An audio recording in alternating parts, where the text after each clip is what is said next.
يا صباح الخير يا مساء النور على كل اللي هيشوف المراجعة دي في أي مكان وفي أي وقت. أنا هيا مصطفى وده سينماتيك شو.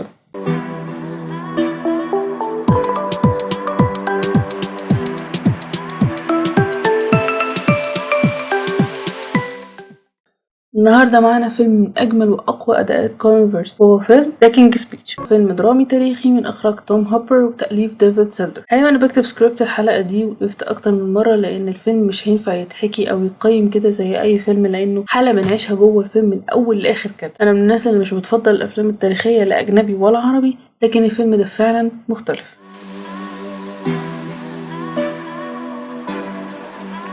الأحداث بتدور في تلاتينات القرن الماضي، تحكي عن الملك جورج السادس وعن مشكلته في الاستماع أو التلعثم في الكلام، وبعد وفاة والده وتخلي أخوه عن العرش بقى هو الوريث الشرعي والوحيد للحكم. ملك وقائد الجيش البريطاني وقت الحرب ضد ألمانيا كان لازم يكون قوي وملهم وقادر يوحد شعبه من خلال خطاباته في الإذاعة على الهواء، ودي كانت كارثة بالنسبة له. القصة كلها بتدور في الجزئية دي وحلها.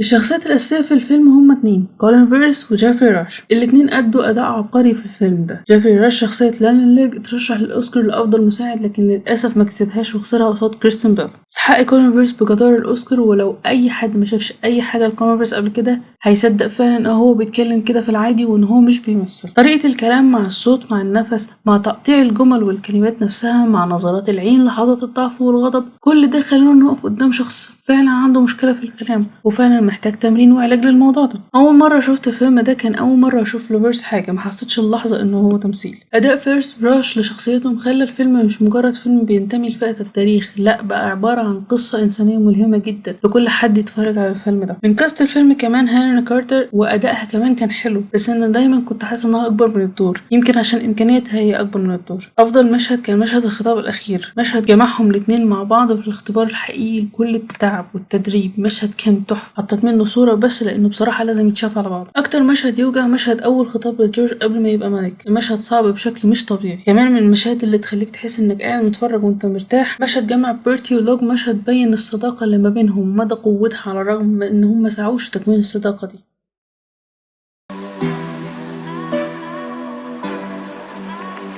أما الموسيقى كانت لإكسندر تسبتا، موسيقى جميلة من فئة موسيقى بيتهوفن وموتزارت، القطعة اللي تتسمع بشكل مستقل وانت بتعمل أي حاجة عشان تحافظ على تركيزك وهدوء أعلى. تحت في الديسكريبشن بوكس هسيبلكوا لينك الموسيقى، استمتعوا بيها.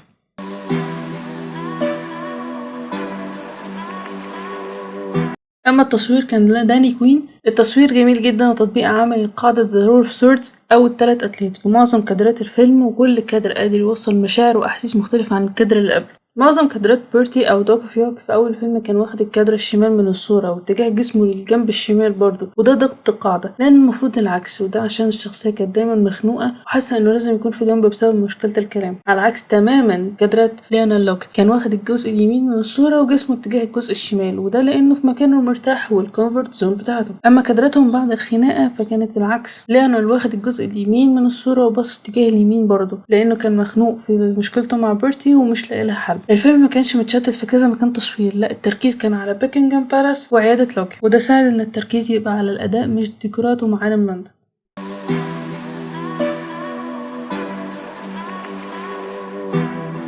الديكور والشغل كله كان في عيادة لوك، اللي باين الحالة اللي كانت وقتها في أوروبا من تهالك وفقر في وقت الحرب، لكن في نفس الوقت محافظ على الطابع الإنجليزي في الأساس والشياكة. الملابس طبعا حاجة في منتهى الشياكة ولايقة جدا على الشخصيات ووقت أحداث الفيلم.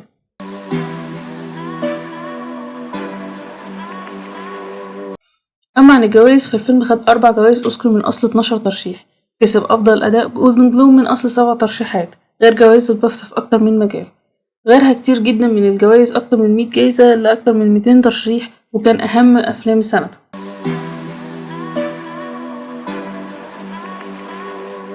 تقييمي للفيلم ده 9.5/10 لأنه فعلا يستحق، حقق كل مواصفات السينما من الاستمتاع، نقل خبرات حياة تانية ليك، جمال الصورة والأداء، ومن مناسب جدا للمشاهدة العائلية. رشح الفيلم ده لكل الناس وهو يستاهل انك تتفرج وتركز وتستمتع بكل كادر وكل أداء. اتفرجوا وقولوا لي رأيكم في الكومنتات، متنسوش لايك وشير للفيديو، سبسكرايب للقناة، وتابعوني على الفيسبوك انستجرام وتويتر. شكرا ليكم، اشوفكم قريب ان شاء الله.